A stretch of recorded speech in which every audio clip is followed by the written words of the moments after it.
বড়ই দিয়ে ইফতার করেন না কেন? আঙ্গুর লাগবে কেন? আমি বড়ই দিয়ে ইফতারি করব আর তুই খেজুর আর আঙ্গুর খাবি।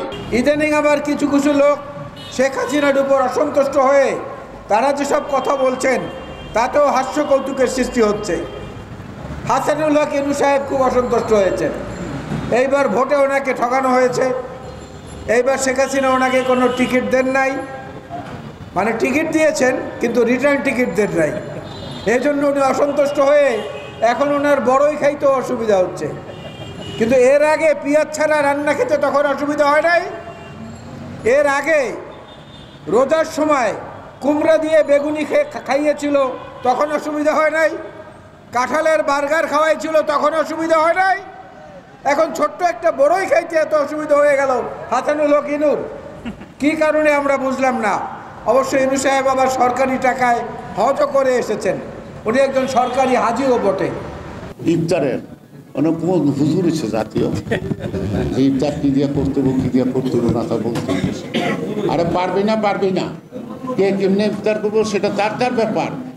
আর সাধারণ মানুষকে বড়ই দিয়ে ওগুলি দিয়ে যদি ইফতার করতে হয় তাহলে ঢাকা শহরের জন্য আপেল আঙুরের দোকান আমরা না দেখি, বন্ধ করার সময়। মানুষ আগের দিনও তো আগের দিনে 50 বছর আগেও দেখছি মানুষ যে ইফতার করছে, কীভাবে ইফতার করছে আমরা দেখছি, আমরা জানি। কিন্তু সময় যে বিবর্তনের সাথে সাথে ফুড হ্যাবিটটা পরিবর্তিত, সেই কারণে মানুষের অর্থনৈতিক অবস্থার উপর নির্ভর হয়ে বর্তমান বাজারে বিভিন্ন জিনিস যত আসে, আগে ইচ্ছা করলে কিন্তু একটা দামি শার্ট কিনা যেত না, ঢাকা শহরে পাওয়া যেত না, কারণ এটা আসতো না। এখন পাওয়া যায়, এখন আসে, এটা সত্য। তো সুতরাং কে কী দিয়ে উদ্ধার করবে? অন্যরা আঙ্গুর খাওয়ার দরকার কি, খেজুর খাওয়ার দরকার কি, আপেল খাওয়ার দরকার কি? এটা যদি দরকারই না থাকে তো এটা বন্ধ করো, এটা বন্ধ করে দাও। ঠিক আছে, সবাই কিচ্ছুতার সাথে। দুর্নীতির মেগা প্রজেক্ট কুইক রেন্টালের মাধ্যমে ভর্তুকি কিংবা ক্যাপাসিটি চার্জের নামে দলীয় দুর্নীতিবাজদের কমপক্ষে 1 লক্ষ কোটি টাকা দিয়েছে। অথচ দেশের কোটি কোটি মুসলমানদের ইফতারের জন্য খেজুর আমদানির উপর ভর্তুকি দূরে থাক, উল্টো খেজুর আমদানির উপর অস্বাভাবিক হারে শুল্ক আরোপ করা হয়েছে। বছরে একটি মাত্র মাসে ধর্মপ্রাণ মুসলমানগণ সারাদিন রোজা শেষে অর্থের অভাবে হয়তো ইফতারের সময় একটি খেজুর খেতে পারবেন না। এটি অন্যায়, এটি অন্যায্য। মাংসের বদলে কাঁঠাল এবং পেঁয়াজ ছাড়া তরকারি, পেঁপে দিয়ে বেগুনি বানানোর হাস্যকর পরামর্শ দিয়ে শেখ হাসিনা জনগণের সঙ্গে মশকরা করেছিলেন। শেখ হাসিনা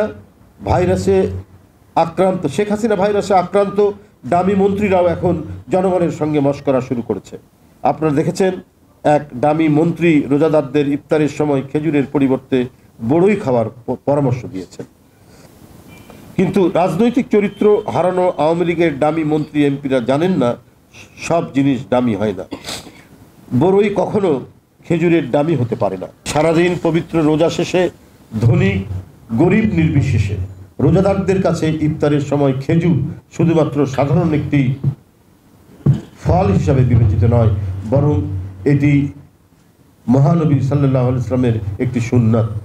এটি মুসলমানদের ধর্মীয় অনুষঙ্গ কিংবা রীতি।